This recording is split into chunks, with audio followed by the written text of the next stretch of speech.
पहलगाम आतंकी हमले का सबसे खौफनाक वीडियो अब सामने आया।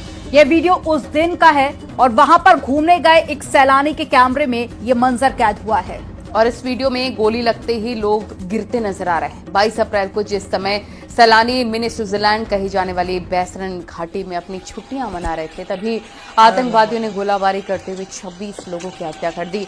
आतंकवादियों की गोलाबारी के कई वीडियो पहले भी सामने आ चुके हैं, लेकिन अब जो वीडियो सामने आया है वो अभी तक का सबसे खौफनाक बताया जा रहा है। इस वीडियो में आतंकियों की गोलीबारी से सैलानी जमीन पर गिरते हुए नजर आ रहे हैं। और इस कायराना आतंकी हमले में 26 लोगों की मौत हो गई थी, कई अन्य घायल हो गए हैं। इस हमले की जिम्मेदारी द रेजिडेंट फ्रंट ने ली है, जो प्रतिबंधित पाकिस्तान स्थित आतंकवादी संगठन लश्कर-ए-तैयबा की एक शाखा है।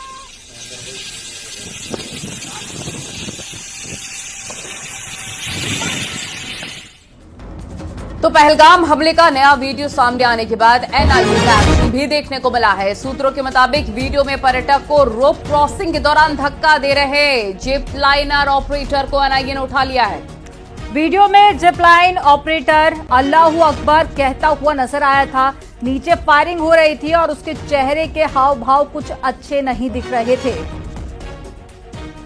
तो ये वीडियो आपको दिखा रहे हैं 22 अप्रैल 2025 का ये वीडियो पहलगाम का, और ये सबसे खौफनाक मंजर दिखाता हुआ वीडियो है। और सूत्रों के हवाले से जानकारी भी मिली है कि यहाँ पर अल्लाहू अकबर कहता हुआ जिप लाइनर ऑपरेटर नजर आ रहा है और फायरिंग हो रही थी। उसके चेहरे के हाव भाव कुछ अच्छे नहीं दिखाई दे रहे। पैर लंबा करो। अल्लाहू अकबर, अल्लाहू अकबर, अल्लाहू अकबर। बैठो, पैर लंबा करो। अल्लाहू अकबर, अल्लाहू अकबर, अल्लाहू अकबर। बैठो, पैर लंबा करो।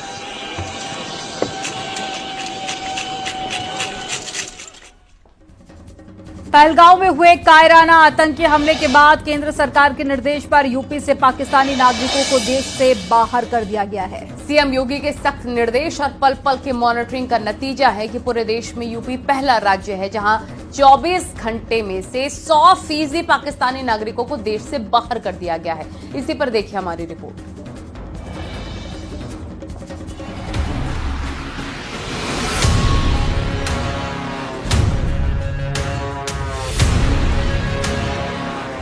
पहलगाम हमले के बाद यूपी में सीएम योगी ने बड़ा एक्शन लेते हुए सभी पाकिस्तानियों को वापस भेज दिया है। सीएम योगी खुद पूरे मामले की मॉनिटरिंग कर रहे हैं। सीएम योगी ने उच्च स्तरीय बैठक कर अधिकारियों को पाक नागरिकों के खिलाफ तत्काल एक्शन लेने के निर्देश दिए थे, जिसके बाद पाकिस्तानी नागरिकों को तत्काल वापस भेजने वाला देश का पहला राज्य उत्तर प्रदेश बन गया है। वहीं पहलगाम हमले को लेकर एसपी विधायक अबू आजमी ने विवादास्पद बयान दिया है। अबू आजमी ने कहा है कि आतंकी हमले में धर्म पूछने की बात हो रही है। कुछ लोग कपड़े उतरवाने की बात कह रहे हैं। आतंकी के पास इतना समय था कि वो धर्म पूछ रहे थे। बहुत सारे लोग कह रहे हैं, आदमी के दिलो दिमाग में बात एक आती है कि जब आतंकवादी आया बंदूक लेकर के और उस वक्त हाथ में बंदूक है, मारना है और सिक्योरिटी आ सकती है, उसको उनको खुद मार सकती है, पकड़ सकते हैं, लेकिन इनके पास इतना समय था कि आराम से एक आदमी को वो जो है पूछ रहे हैं, कपड़ा उतार के चेक कर रहे हैं और फिर मार रहे हैं। तो ये लोग कहते हैं कि भाई ऐसा कैसे हो गया, हुआ होगा, मुझे नहीं मालूम भाई, मेरे पे एफआईआर नहीं करना है। पूर्व बीजेपी सांसद सुब्रत पाठक ने कहा है कि कई लोग बीजेपी मोदी का विरोध करते करते देश विरोधी भी बन गए हैं। इनके अंदर पाक के लिए प्रेम उमड़ रहा है। भाजपा और मोदी जी के विरोध में धीरे धीरे देश विरोधी भी हो गए हैं। नहीं तो क्या कारण है कि जहाँ के ऊपर 24 लोग केवल धर्म पूछकर और कलमा न पढ़ पाने के कारण से मार दिए गए हों, और उसमें सीधा जो पाकिस्तान से संबंध उसका हो, और उसके बावजूद भी उन पाकिस्तानियों के लिए इस प्रकार से प्रेम जिनके अंदर उमड़ रहा हो, तो मैं समझता हूँ कि उनके लिए क्या ही कहा जा सकता। यूपी में जहां चुन चुनकर सभी पाकिस्तानियों की वापसी हो गई है, वहीं पहलगाम में हुए आतंकी हमले पर सियासत थमने का नाम नहीं ले रही। न्यूज 18 के लिए ब्यूरो रिपोर्ट।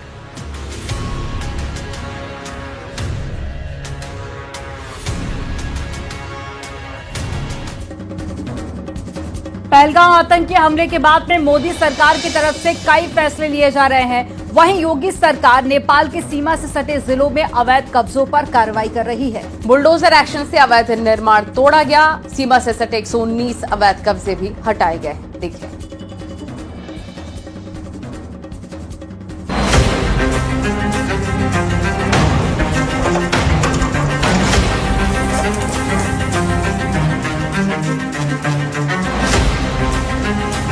पहलगाम आतंकी हमले के बाद केंद्र सरकार आतंकियों पर कड़ी कार्रवाई कर रही है।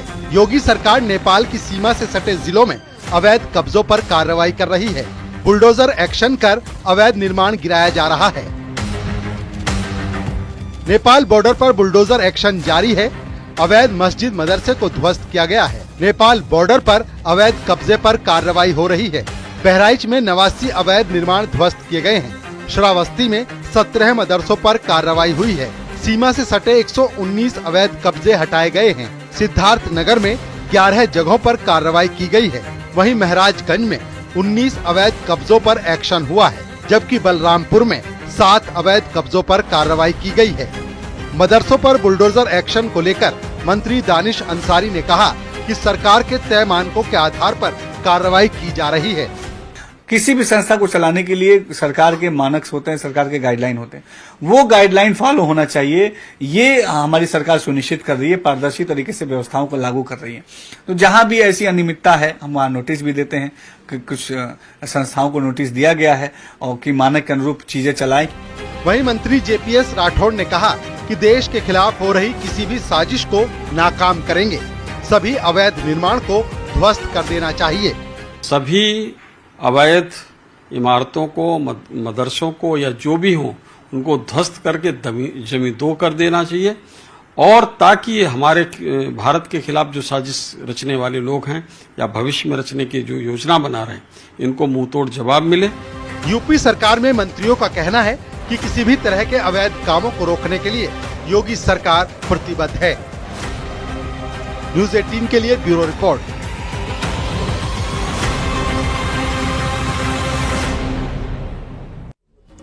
और सहारनपुर में भारतीय किसान यूनियन के अध्यक्ष नरेश टिकैत का पाकिस्तान को लेकर विवादित बयान सामने आया। उन्होंने कहा कि पाकिस्तान के लोग गलत नहीं हैं।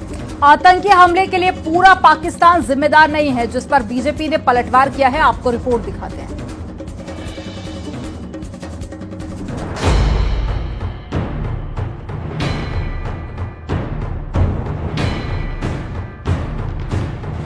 सहारनपुर में बीकेयू अध्यक्ष नरेश टिकैत का पाकिस्तान को लेकर विवादित बयान सामने आया है। उन्होंने कहा कि पाकिस्तान के लोग गलत नहीं हैं। पाकिस्तान में पानी रोकना बहुत गलत फैसला है। आतंकी हमले के लिए पूरा पाकिस्तान जिम्मेदार नहीं है। पूरे पाकिस्तान को तो नहीं दोषी मानते, अच्छे आदमी भी ज्यादा ही अच्छे, सब निंदा कर रहे, पाकिस्तान वाले की निंदा कर रहे। इस तरह की बात नहीं होनी चाहिए। समझौता हो रहा पहला, तो उसमें तो गलत निर्णय है उसका। वो तो जो समझौता है वो तो लागू रहना चाहिए। एसपी सांसद वीरेंद्र सिंह ने नरेश टिकैत के बयान पर कहा कि करता कोई है और भरता कोई है। हमारे 27 लोग मारे गए, उसके बदले में हमें 270 लोगों की जान चाहिए भारतीय जनता पार्टी के एजेंडा के अनुसार। देखिए, करता कोई भरता कोई है। हमारे देश के सामान्य नागरिकों की क्या गलती थी। वहीं बीजेपी किसान मोर्चा के अध्यक्ष राजकुमार चाहर ने नरेश टिकैत से माफी मांगने की मांग की है। उन्होंने कहा कि नरेश टिकैत पाकिस्तानियों की भाषा बोल रहे हैं। नरेश टिकैत जी, आपको शर्म आनी चाहिए। नरेश टिकैत जी, आप पाकिस्तान की भाषा मत बोलिए। मैं आपके द्वारा कहे हुए वक्तव्य की कड़े शब्दों में निंदा करता हूं। आपको देश से माफी मांगना चाहिए। आपने भारत के खिलाफ बोलने का काम किया है। आप पाकिस्तान के लिए बात कर रहे हैं, शर्म करिए। मंत्री जेपीएस राठौड़ ने नरेश टिकैत पर हमला बोला। मंत्री राठौड़ ने कहा कि ऐसे लोगों को पाकिस्तान चले जाना चाहिए। जिनको कायदे में पैदा तो पाकिस्तान में होना चाहिए था, लेकिन गलती से वो यहाँ पैदा हो गए हैं। तो अगर उनको इतना ही ज्यादा पाकिस्तान से मोह प्रेम है तो वहीं चले जाएं, वहीं बस जाएं जाके। इस तरीके से बकवास करना, मुझे लगता है कि आप पूरे देश के 140 करोड़ लोगों की जनभावनाओं को आहत करने का काम कर रहे हैं। पाकिस्तान को लेकर दिए नरेश टिकैत के बयान पर सियासी संग्राम जारी है। बीजेपी और विपक्ष में वार पलटवार जारी है। न्यूज 18 के लिए ब्यूरो रिपोर्ट। नरेश टिकैत के भाई राकेश टिकैत ने भी पहलगांव आतंकी हमले पर विवादित बयान दिया। राकेश टिकैत का कहना है कि चोर तो आपके बीच में घूम रहा है, वो पाकिस्तान में नहीं है। वहीं पर आरएलडी सांसद चंदन चौहान ने नरेश टिकैत के बयान को लेकर कहा कि देश की सेना सक्षम है और पहलगाम के दोषियों को सजा दिलाई जाएगी। घटना घटी है, इससे लाभ किसको हो रहा है? कहां ढूंढते फिरोगे भाई? चोर तो आपके बीच में यही घूम रहा है। वो बॉर्डर पार पाकिस्तान में थोड़ा है कि जो भी ठाव पूरे देश की वो चले जाओ पाकिस्तान में। चोर तो आपके बीच में है। कोई भी बात है सुरक्षा की या एजेंसीज की या राष्ट्रीय सुरक्षा को लेके, हमारी एजेंसीज, हमारी फौज निडरता के साथ आज दुश्मनों का सामना करने का काम कर रही है। और जहां कायराना हमला हमारे निर्दोष नागरिकों के ऊपर किया है, तो निश्चित रूप से सरकार भी और तमाम एजेंसीज हमारी चुप नहीं रहेंगी। जो पूर्ववर्ती सरकारें थी, पूर्ववर्ती सरकारों ने जो जल संधि की वो नितांत गलत थी। हमारे देश में हमारे राज्य राजस्थान, हरियाणा और हिमाचल प्रदेश, उनको पानी की आपूर्ति नहीं है।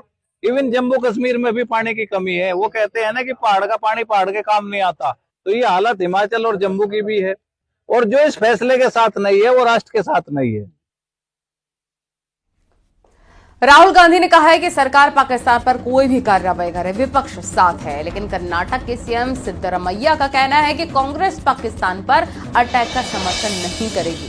सिद्धरामैया के बयान पर बीजेपी ने पूछा है कि कांग्रेस नेताओं को पाकिस्तान से इतनी हमदर्दी क्यों है। आपको रिपोर्ट दिखाते हैं।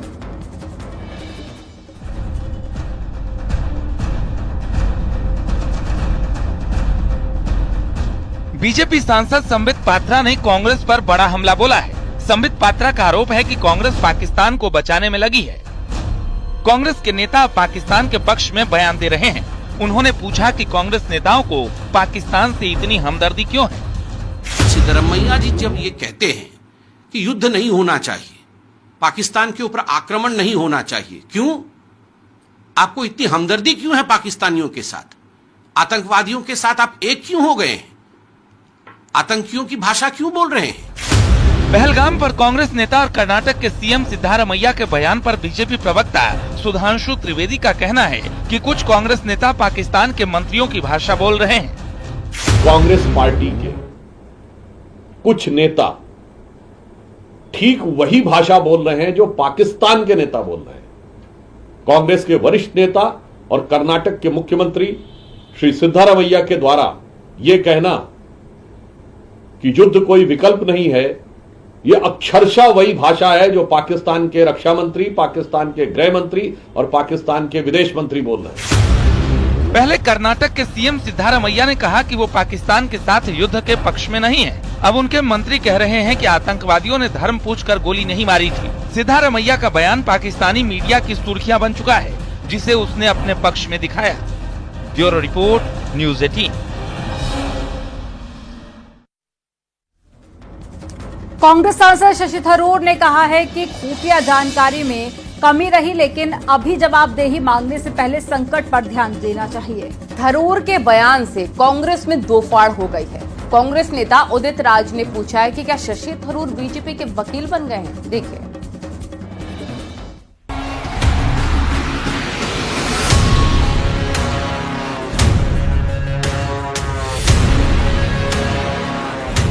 उन आतंकियों को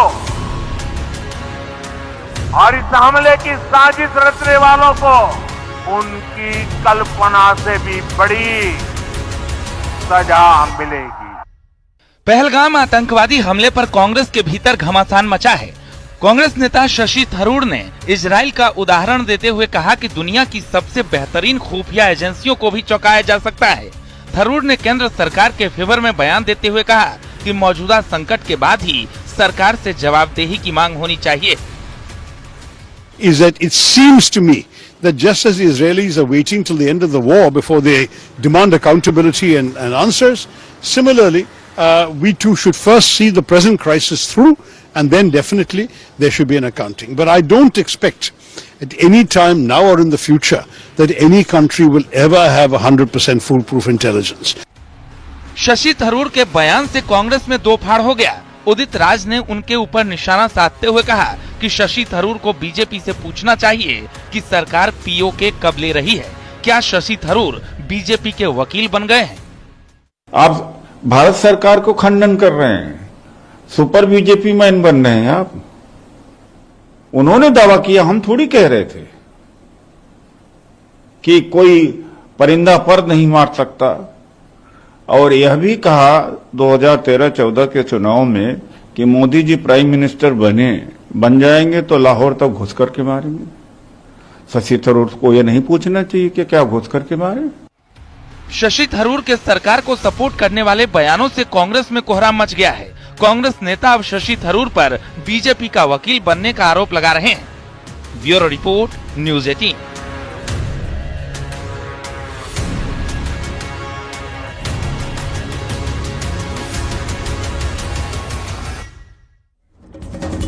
और वहीं पाकिस्तान पर एक्शन को लेकर बीजेपी प्रदेश अध्यक्ष भूपेंद्र चौधरी ने कहा है कि भारत सरकार ने कड़े कदम उठाए हैं। तो दूसरी तरफ कांग्रेस सांसद इमरान मसूद ने कहा है कि हम सरकार के साथ में हैं, देश साथ है तो एक्शन में देरी क्यों। बड़ी घटना है हमारे लिए, बहुत दुखद घटना, और देश के लिए लोगों की धर्म पूछकर उनकी धार्मिक पहचान करके इस कृत्य को अंजाम दिया गया। तो मैंने जैसे कहा, सरकार सजग है।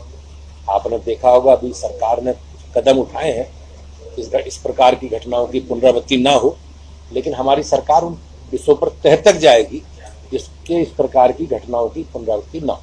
कैसी बात कर रहे हैं तो करिए ना, फिर क्या बात करते हैं आप? आपके हर फैसले के साथ खड़े हैं तो करिए ना। आप बिला वजह की बात करके देश में क्यों वो करना चाहते हैं? जब देश पूरा आपके साथ खड़ा है तो फिर पूरे देश के साथ आप भी खड़े रहिए। आप फैसला कीजिए, आपके साथ पूरा देश खड़ा है। राष्ट्रपति द्रौपदी मुर्मू ने आज नई दिल्ली में हृदय नारायण दीक्षित को पद्मश्री से सम्मानित किया। तो वहीं आचार्य गणेश्वर शास्त्री द्रविड़ को भी राष्ट्रपति ने सम्मानित किया है। आचार्य गणेश्वर शास्त्री द्रविड़ ने अयोध्या के श्री राम मंदिर में रामलला की प्राण प्रतिष्ठा और श्री काशी विश्वनाथ मंदिर के नव्य भव्य धाम के लोकार्पण का मुहूर्त निकाला था। वहीं चित्रकार, लेखक और समर्पित शिक्षक डॉक्टर श्याम बिहारी अग्रवाल को पद्मश्री पुरस्कार से राष्ट्रपति द्रौपदी मुर्मू ने सम्मानित किया। सीएम योगी ने सभी को बधाई दी। ये तस्वीरें आपको दिखा रहे हैं जिस वक्त राष्ट्रपति द्रौपदी मुर्मू ने सभी को सम्मानित किया और पद्मश्री अवार्ड सभी को दिया। क्या साहित्य एवं शिक्षा, शास्त्री द्रविड़, साहित्य एवं शिक्षा। और यहाँ रुकेगी एक छोटे से ब्रेक के लिए। आप देखते रहिए न्यूज़ 18।